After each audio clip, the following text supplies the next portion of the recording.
आज तक कभी भी नगर निगम की शक्ल तक देखी है क्या इस आदमी ने? नगर निगम की शक्ल तक देखी है क्या इस आदमी ने? नगर निगम की शक्ल तक देखी है क्या इस आपको जवाब दूंगा।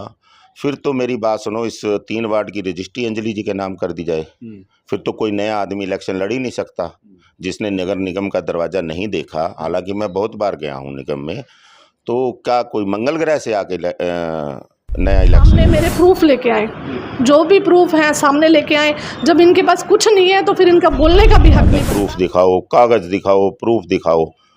मैं आपको इस वार्ड में से ना इतने व्यक्ति साक्षात खड़े करके दिखा सकता हूं संगठन के सामने, लेकिन वो मैं आपके सामने मीडिया में लाकर अपनी पार्टी है ना कि जिस थाली में खाना उसी थाली में छेद करना, चाहे इन्होंने जहाँ पे भी कारोबार किया हो, चाहे कोई किसी भी पार्टी के साथ ही कह रही है। इन्हीं चट्टी बट्टो कार्यकर्ताओं ने ही ने आज एमसी बनाया है, और आज ये उसी मेरे संगठन के कार्यकर्ताओं को जो मेरे साथ चलते हैं उन्हीं को चट्टा बट्टा कहना, ये मैं समझता हूँ। पान की दुकान चलाने वाला व्यक्ति कैसे बना करोड़ों का मालिक, ये हम नहीं कह रहे, ये पार्षद अंजलि शर्मा के आरोप है कि पान की दुकान चलाने वाला व्यक्ति कैसे करोड़ों रुपए का मालिक बन गया है। हमारे साथ पंकज खुसरेजा जी हैं जो बताएंगे कि कैसे वो करोड़ों के मालिक बने और उनके पास कितनी चल संपत्ति है। सर, सबसे पहले स्वागत है आपका। स्वागत है जी, आपका धन्यवाद है जी। कैसे करोड़ों के मालिक बने पान की दुकान से? मैं तो यही कहूँगा जी, मेरी उस छोटी बहन की मुझे दुआ लग जाए। मैं 18 सेक्टर में किराए पे रहता हूँ जी, और जहाँ पे मेरा शोरूम है ये मुझे पाकिस्तान से ये मकान हमारे बुज़ुर्गों को 426 रुपये में मिला था जी। उसी के ऊपर ज़रूर हमने ईंटें लगा के और थोड़ा सा इसको बिल्डिंग बना ली है। अब इसके अगर कोई करोड़ों में आप गिनते हो तो आपकी वो है, उसमें इस बारे में क्या कह सकता हूँ। अंजलि शर्मा जी तो कह रही हैं कि जिसके साथ बिजनेस किया वहीं से करोड़ों रुपए डकार गए जी। ऐसा है जी, आपने मुझसे एक धर्मेंद्र जी सवाल किया था। एक तो मैं आपके सवाल का पहले ये कहूँगा कि मैंने कभी भी, मैं आपकी बात को उसकी वो करूँगा कि मैंने कभी भी ये कभी नहीं कहा मेरी टिकट पक्की है या संगठन है। संगठन हमारी पार्टी में बहुत ऊंचा है। हमारी भारतीय जनता पार्टी भी उस संगठन के नीचे काम करती है जी। हमारी सरकारें हो या कुछ भी हो। और ये मेरी बात को कहीं ना कहीं मैं ये कहूँगा कि शायद गलत वे में या तोड़ मरोड़ कर किया गया है। ऐसा मैं व्यक्ति नहीं हूँ, मेरी ऐसी अच्छी मानसिकता नहीं है कि संगठन मेरे साथ है, मेरी टिकट पक्की है। ये बच्चों वाली बात होती है, जब समय आएगा बड़ों बड़ों की टिकट कट जाती है और छोटों छोटों को भी मिल जाती है। ये वक्त की बात है। मेरा कोई एमसी बनना ना बनना बहुत ज़्यादा कोई ऐसा नहीं है। आपने ऑफ रिकॉर्ड ये बातें बोली थी ना कि संगठन साथ है, संगठन के सर्वोपरि हैं, मैं संगठन के लिए हम काम कर रहे हैं, टिकट लगभग तय है। नहीं, सुनिए, मैंने टिकट की कभी बात नहीं करी, कभी भी नहीं करी। और मैं भारतीय जनता पार्टी का एक सिपाही हूँ, सच्चा सिपाही हूँ, ठीक है जी। और टिकट देना ना देना ये बाद की बातें हैं। अभी हम विधानसभा का इलेक्शन लड़ना है, हमें उस चीज़ की चिंता है। अभी हम लोकसभा का इलेक्शन लड़के आए हैं, तो ये एक बहुत कोई बड़ी बात नहीं है कि मुझे टिकट मिलेगी या नहीं मिलेगी, ये बाद की बातें। और मैंने ऐसी कोई टिकट के बारे में बात नहीं कही। चुनाव लड़ेंगे आप? हाँ, मैंने पहले भी यही कहा, मौका मिलेगा तो मैं लड़ूंगा इलेक्शन। ये तो सब बातें आपकी मेरी पिछले इंटरव्यू में हो चुकी हैं। अंजलि जी कह रही हैं कि कभी नगर निगम का दरवाजा तक नहीं देखा, कभी गए नहीं वहाँ पर, कैसे काम होते हैं, और ये बात करते हैं बड़ी बड़ी। हाँ, मैं इस बात का ज़रूर आपको जवाब दूंगा। फिर तो मेरी बात सुनो, इस 3 वार्ड की रजिस्ट्री अंजलि जी के नाम कर दी जाए। फिर तो कोई नया आदमी इलेक्शन लड़ ही नहीं सकता जिसने नगर निगम का दरवाज़ा नहीं देखा। हालांकि मैं बहुत बार गया हूँ निगम में, तो क्या कोई मंगल ग्रह से आके नया इलेक्शन लड़ेगा? फिर तो जो अंजलि जी ने देखा है या अंजलि जी के पिताजी ने निगम देखा है, तो ये वार्ड उन्हीं के नाम कर देना चाहिए। फिर तो इलेक्शन करवाना ही नहीं चाहिए इस वार्ड में। तो ये एक अभिमान की पराकाष्ठा है, ये ठीक बात नहीं है। और दूसरी बात जो है, एक उन्होंने कहा कि मेरी एक पिता के संस्कार हैं। मेरे बड़े भाई थे हरीश शर्मा जी, और जब इस मेरी छोटी बहन कहूँगा मैं, मेरी छोटी बहन अंजलि ने, जब इन्होंने इलेक्शन लड़ा था, आज भी मेरे कार्यकर्ता हैं जिनको, जो ये संगठन के कार्यकर्ताओं को चट्टे बट्टे बोल रहे हैं ना जी, मेरे शोरूम के ऊपर ही मीटिंग हुई थी जी। जो इनके एमसी के चुनाव का जो बिगुल बजा था, मेरे शोरूम पे हरीश शर्मा जी ने मीटिंग करके सभी कार्यकर्ताओं को बुलाकर, और हर मंच पे जिसे आज में ये कह रहे हैं ना कि ये आदमी इलेक्शन लड़ेगा कि नहीं लड़ेगा। हरीश शर्मा जी ने सबसे बड़ी अगुवाई मुझे देकर हर मंच पर, थोड़ा सा मुझे शेर व शायरी का वो रहता है, तो पंकज जी हर मंच पे शेर सुनाएंगे, ऐसा उन्होंने कह के। और आपके पास में वीडियो क्लिप्स, सैकड़ों वीडियो क्लिप्स हैं जो सारी जनता को पता है। मतलब बनाने में अहम योगदान रहा है आपका। बहुत रहा है। ये जो जिनको ये चट्टे बट्टे कह रही हैं, इन्हीं चट्टी बट्टों कार्यकर्ताओं ने ही इन्हें आज एमसी बनाया है। और आज ये उसी मेरे संगठन के कार्यकर्ताओं को जो मेरे साथ चलते हैं उन्हीं को चट्टा बट्टा कहना, ये मैं समझता हूँ ठीक नहीं है। और बात रही शालीनता की, पिता के संस्कारों की, तो उन्होंने मुझे गिरेबान, औकात, चट्टे बट्टे, जिस थाली में खाया उस थाली में छेद किया। आपने मुझसे एक सवाल किया था कि ऐसे ऐसे लोगों से सुना है कि ऐसे ऐसे कुछ 2 लाख रुपए लेकर आईडी बनवाई, और मैंने ये कहा था मेरे पास इस बारे में धर्मेंद्र जी कोई तथ्य नहीं है। मार्केट में तो चर्चा है। हाँ, मार्केट में चर्चा है तो मार्केट वालों से जाके पूछा जाए ना। आरोप तो लगे हैं ना। आरोप लगे हैं। मैंने आपको ये कहा था, पुष्टि तो हम भी नहीं कर रहे। पुष्टि मैंने भी नहीं की। और उसका एक इतना बड़ा तमाशा करना, प्री प्लान इंटरव्यू देकर उससे पहले कमेंट्स वालों को तैयार करना, ये सारी जनता समझती है। ये शालीनता, ये मेरे पिता के संस्कार है कि इतना कुछ होने के बाद भी, इतना कुछ सुनने के बाद भी मैं उसे अपनी छोटी बहन मानता हूँ। मेरे मुंह से आप कभी भी उसके लिए कोई गलत बात नहीं सुनेंगे। मेरी छोटी बहन है। हरीश शर्मा जी मेरे भाई थे, मेरे पिता समान थे, और ये भी मेरी बेटी छोटी बहन के समान है। और मेरे को इन बातों से कोई फ़र्क नहीं पड़ता कि एक व्यक्ति ने मेरा अगर अपमान कर दिया है तो उससे मेरी छवि पे कोई फ़र्क पड़ेगा नहीं पड़ेगा। जो मुझे जानते हैं बहुत अच्छी तरह जानते हैं। तो कह रहे हैं ना कि जिस थाली में खाते हैं उसी में छेद करते हैं। आप प्रूफ दो ना, कौन सी थाली है, कौन सा छेद है, कौन सा मैंने घपला कर लिया, कौन सा मैंने काम कर लिया। वो भी प्रूफ मांग रहे हैं। पान की दुकान में मैंने चूना कम लगा दिया होगा कि कत्था कम लगा दिया होगा, और मैंने उसमें पान में से कौन सा घपला कर लिया होगा, बता तो देना कोई। और दूसरी, मेरे इस शोरूम के अलावा प्रॉपर्टी बता दे। और तीसरी बात, आप लोग कह रहे हो आप लोगों की कौन सी फैक्ट्री है, आप लोगों ने इतनी जायदाद बना ली, आज तक मैंने कोई दुकान नहीं देखी आपकी पान की। मैंने तो पान की दुकान तो करी होगी, पान की दुकान से शोरूम खड़ा कर लिया। आप मुझे अपनी दुकान ही दिखा दो, आप मुझे यही दिखा दो आपकी फैक्ट्री कौन सी है, आपका कौन सा शोरूम है जहाँ से आप लोगों ने इतनी प्रॉपर्टी बना ली। तो ये बातें कहने से सारा वार्ड जानता है। फिर आप वाला इल्जाम लगा रहे कि भाई 10,000 रुपये मानदेय प्राप्त करने वाला पार्षद कैसे करोड़ों रुपए का मालिक बन गया, यही कहना चाह रहे हैं? नहीं, देखिए सुनिए मेरी बात। मैं भारतीय जनता पार्टी का सिपाही हूँ, तो मुझे ये लग रहा है, जो मेरी बातों से लग रहा है, मैं इस बात को बड़ी, मेरे को ठेस इस बात पे नहीं पहुंची कि मेरा अपमान हुआ। मुझे ठेस ये बात पहुंची है कि कहीं ना कहीं इसमें मेरी पार्टी का, मेरी भारतीय जनता पार्टी का, मेरे संगठन का शायद नुकसान हो रहा है। और सच मानिए धर्मेंद्र जी, ये औकात, ये गिरेबान, ये थाली छेद, मैं कभी भी इन शब्दों का प्रयोग कभी ना सुनने के लिए पसंद करता हूँ ना कहने के लिए। तो कहते हैं कि पापा के संस्कार हैं। नहीं, पापा के संस्कार तो फिर आप नहीं देखे हैं। आपको सवाल पूछना चाहिए जी, अगर आपके पापा के संस्कार हैं और आप अपने पिता के उम्र के ही व्यक्ति को आप ये बात कह रही हैं, आपने प्रूफ मांगा भाई कौन सा मैंने घपला किया, आपने सवाल किया उससे जी घपला किया, कहाँ किया पता नहीं, कौन सी थाली छेद किया पता नहीं, यहाँ ये प्रॉपर्टी कैसे बना ली पता नहीं, इसकी 2 आईडी कैसे बन गई पता नहीं, इसकी निगम में क्या हुआ इसका पता नहीं, इसका मालिकाना हक कैसे है पता नहीं। मेरे घपले का पता है जो कभी हुआ ही नहीं। जो आपकी ड्यूटी है, आपके वार्ड का प्लाट है, आप जस्टिफाई कर सकते हो, आप एक तरफ चले गए जी मैंने दोनों को दे दी, इसका मतलब आपकी उसमें पता ही नहीं है आपको भी ये किसका है या क्या नहीं, एक ही तो होगा मालिक। अच्छा, एक सवाल और उठ रहा था कि वो बात हो रही है बार बार कि शराब के खुर्दों को लेकर के बात चल रही थी। आपकी दुकान के सामने भी शराब के खुर्दे चल रहे हैं और उनमें क्या आपकी संलिप्तता है? आज तक बंद नहीं हुए, हालांकि काम पार्षद महोदय का होना चाहिए बंद करवाने का। ऐसा है जनाब, मैं ना, हालांकि मैं ये बात हमारे जो पंथ है उसमें कहना नहीं है, हम 3-4 पीढ़ियों से राधा स्वामी से जुड़े हुए हैं।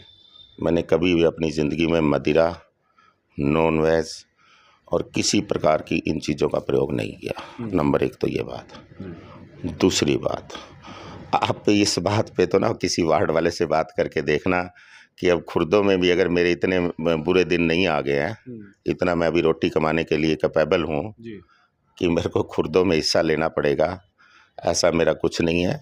और जो दूसरी बात है, 15 साल इनके पिताजी एमसी रहे, आज़ाद लड़े हैं। मैं आपको जानकारी के लिए बता दूं, आपकी जानकारी भी दुरुस्त होनी चाहिए। पहली बार ये भारतीय जनता पार्टी से इन्होंने टिकट मांगकर, हमारे संगठन से मांगकर, जिस पार्टी की आज ये मालकिन बनना चाहते हैं, टिकट मांगकर इससे एमसी बनी है।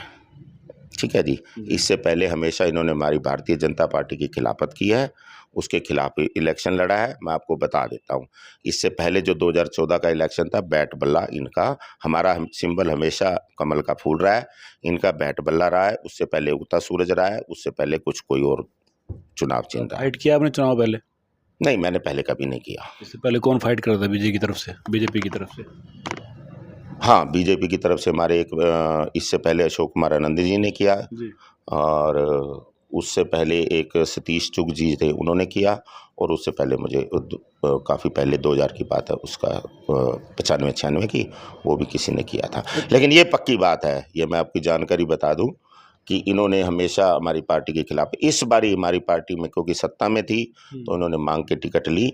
और हम जो चट्टे बट्टे हैं, मैं तो अब चट्टे बट्टे ही कहूँगा जी।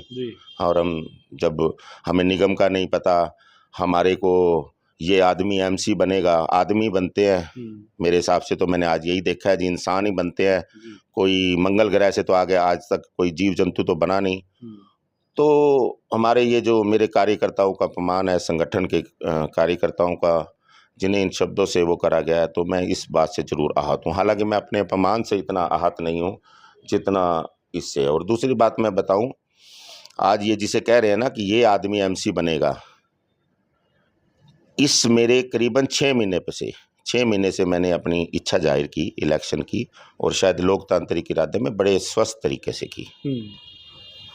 ये मेरे शोरूम पे, ये जो पान की दुकान और मेरा जो करोड़ों का शोरूम है, 500 करोड़ का है या क्या है, आप लोगों को पता हो। जब ये गलियां बनती थी ना, इसके सामने की गलियों की कंस्ट्रक्शन हो रही थी, गली में झगड़ा होता था, आप इनसे सवाल कीजिएगा, तो ये मेरे पास ही आती थी, भैया आप आओ एक बार, ये ना कि आपका इन गलियों में प्रभाव है, आपकी लोग बात मानते हैं और आप ना इनको समझाओ। क्योंकि कई बार होता है कोई गली ऊंची मांग रहा है, कोई नीची मांग रहा है, सड़क नाली। पूरी गली वालों से आप मेरे सामने जाके पूछ लेना, कोई ना कोई वीडियो क्लिप में मिल जाएगी, वो जाके मैं उनको जैसे भी समझाता था वो समझ जाते थे। आज जब से मैंने 3-4 महीने से ये अपनी इच्छा जाहिर की है, अब मैं बुरा हो गया हूँ। इलेक्शन में भी मैं अच्छा था, इनके पिताजी के टाइम भी अच्छा था। हालांकि जब ये इनका था तो मेरी इच्छा थी उस टाइम इलेक्शन लड़ने की, पर हरीश शर्मा जी, मैं कह रही है मेरे बड़े भाई हैं, मेरे पिता समान है, तो मैं इनके सामने अपने आप को इनका छोटा भाई समझता हूँ। तो मेरे भाई ने इलेक्शन हो गया, उनकी बिटिया, तो मेरे तो ये विचार है, यही मेरे पिता के संस्कार है, यही मेरी शालीनता है। मैं एक कमेंट पढ़ रहा था, उसमें लिखा था, कोई इरफान नाम का शायद शख्स है, वो उसने लिखा था कि अंजलि बहन हम आपके साथ है और इसे पंकज खुजरेजा धमकी मत समझे, इस तरह की लैंग्वेज उसमें थी। क्या मानते हैं, कोई और लोग भी आपके जो वार्ड से अलग है वो भी कमेंटबाजी कर रहे हैं? सुनिए, मेरे को जो लगा ये इंटरव्यू प्री प्लान था। नहीं, इंटरव्यू प्री प्लान नहीं था। नहीं, पर लोग नहीं, मैं मेरी बात जो कि उन्होंने आपसे अप्रोच करा इंटरव्यू के लिए, उससे पहले प्लान था। वो तो आपके सामने लाइव चला है, उसमें कोई, उसमें आप अपने पे बात मत लीजिए। तो ये कमेंट्स के लोग पहले तैयार थे। और सही बताऊं, जिन्होंने जो कमेंट्स किया ना, मैं ये आपको गारंटी दे सकता हूँ, शायद आधों ने तो मेरा इंटरव्यू नहीं देखा होगा कि मैंने कितनी शालीनता से, क्योंकि मेरे को इस कला में मैं अपना गर्व समझता हूँ। मुझे बुरी से बुरी बात भी अच्छे शब्दों में कहने की मेरे पास कला है। मुझे किसी को गलत शब्दों का यूज़ करने की अवस्था ही नहीं है। मेरे को अच्छे शब्दों में मैं अपनी बात कह सकता हूँ। मेरे को ऐसा लगता है, मैंने किसी को नहीं कहा। अच्छा, एक बात और बताइए, जैसे मेरे फेवर में आप कमेंट करें जी। अच्छा, एक बात और बताइए, जैसे इस इंटरव्यू के बाद कोई संगठनात्मक कार्रवाई आपके ऊपर हो रही है, कोई बातचीत आपसे हुई है, कोई दबाव का, प्रेशर का कोई माहौल नज़र आ रहा है आपको, किसी ने कोई फ़ोन किया है आपको, उसके बाद ताबड़तोड़ एक्शन की बात हो रही हो कोई? नहीं, मैंने बताइए ना, मैंने गलत क्या किया। जी। लोकतंत्र में मैं प्रधानमंत्री बनने की भी इच्छा जाहिर कर सकता हूँ, मैं राष्ट्रपति बनने की भी इच्छा जाहिर कर सकता हूँ। ये तो एमसी का इलेक्शन है, तो मैंने इसमें इच्छा जाहिर की है, तो संगठन मेरे पे किस बात के लिए कार्रवाई करेगा? जी, ऐसा तो नहीं है किसी का फ़ोन आया आपके पास? नहीं सर, हमारा ऐसा कोई फ़ोन नहीं आया, लेकिन मेरी आत्मा का फ़ोन आप समझ सकते हो। जी। मुझे कल ऐसा महसूस हुआ, हालाँकि अपने अपमान से भी ज़्यादा, कि इस चीज़ों से मेरी पार्टी को और मेरे संगठन को कहीं न कहीं नुकसान हो रहा है। तो इसलिए मैं एक सिर्फ़ ये आप ये समझो कि मैं इस मैटर में ज़्यादा आगे नहीं बढ़ना चाहूँगा। मतलब बुरे को बुरा कहना गलत है। मैंने तो जो कहा, जो मैंने आपके सामने कहा, लाइव कहा। मैं आपने सवाल किया कि ऐसे-ऐसे चर्चा है। आपका सवाल था चर्चा है। मैंने कहा जी चर्चा है, मेरे पास कोई तथ्य नहीं है। अब लोगों ने ये मेरी बात नोट नहीं की। ये ऐसे ही है, अश्वत्थामा मारा गया। तो कौन सा मारा गया ये पता कौन नहीं। सा मारा गया उससे पहले ही शोर डाल दो। इतना शोर डाल दो कि, और मैं दूसरी बात बताऊँ, जो गुस्सा, अब ये मेरी छोटी बहन है, ये आप खाली ऐसा नहीं कि इसने मेरे साथ ही शब्दों का प्रयोग किया है। हमारी पूर्व मेयर रही, हमारे एमएलए साहब हैं, हमारे एमपी साहब हैं, मेरे हिसाब से सबसे कभी ना कभी इसकी बहुत वीडियो क्लिप भी मैं आपको दिखा दूंगा। जब भी हाउस की मीटिंग हुई, सबसे पहले गुस्से में बोलने वाली ये हमारी छोटी बहन होती है। मैं आपको एक अभी बताता हूँ, किसी की ये सीवरेज की 4-5 दिन पहले की बात है। सीवरेज की समस्या थी, उस सीवरेज के ऊपर उन्होंने ठेकेदार ने सड़क बना दी। हालांकि उस व्यक्ति ने, मैं आप उस व्यक्ति को आपके सामने भी ला सकता हूँ। उस व्यक्ति ने कहा कि ये सीवरेज ढक जाएंगे, उसके बाद परेशानी होगी सफाई में, तो वो धक्केशाही होगी, मैं तेरी एफआईआर करा दूंगी। ठीक है जी, और ये हो जाएगा, वो हो जाएगा, धक्के से सड़क बन गई। उसने फिर कमेंट्स डाला कि मेरे जो घर का है पानी, वो निकासी नहीं हो पा रहा, जो भी है एक टॉयलेट वगैरह का, तो वो नहीं होना जा रहा है। ये बोला, उसकी ये 3-4 दिन पहले की बात है। मैं आपको वीडियो क्लिप भी उपलब्ध करा सकूँ। उसकी दुकान पे जाके गाली गलौज करना, तो ये बहुत गुस्सा। शिकायत क्यों नहीं देते वो लोग? पार्षद महोदय के खिलाफ जाकर के थाने में शिकायत दे, जो गाली गलौज करते हैं उनके खिलाफ होनी चाहिए, नहीं होनी चाहिए? होता क्या है, एक तो महिला है, अब मेरे को भी इतने शब्दों तो से, महिलाओं के भी तो अधिकार है, पुरुषों के भी अधिकार है, कानून सबके लिए समान है। बिल्कुल अधिकार हैं। अब मेरे को इतने शब्दों से नवाजा गया, और मैं तो आपसे यही कह रहा हूँ, मेरी छोटी बहन है, तो इसमें मैं अपने पार्टी, और बात रही प्रूफ की, एक ये बड़ी बात है, प्रूफ दिखाओ, कागज़ दिखाओ, प्रूफ दिखाओ। मैं आपको इस वार्ड में से ना इतने व्यक्ति साक्षात खड़े करके दिखा सकता हूँ संगठन के सामने, लेकिन वो मैं आपके सामने मीडिया में लाकर अपनी पार्टी की फजीहत नहीं कराना चाहता। बिल्कुल बड़े आरोप हैं। अगर सबूत की अगर बात आई तो एक एक ऐसे तथ्य ला करके सामने खड़े कर देंगे, जिससे पार्टी और संगठन ये सोचने पर मजबूर हो जाएगा कि आखिर किया जाए तो क्या किया जाए। फिलहाल अंजलि शर्मा को लेकर एक बार फिर पंकज कुशरेजा जी मीडिया के सामने हैं और अपनी बातों को रखते हुए नजर आ रहे हैं। आप लोगों से अपील है कि आप लोग इस वीडियो को शेयर करते रहें। बोल इंडिया 24 न्यूज के लिए धर्मेंद्र इंसा की रिपोर्ट।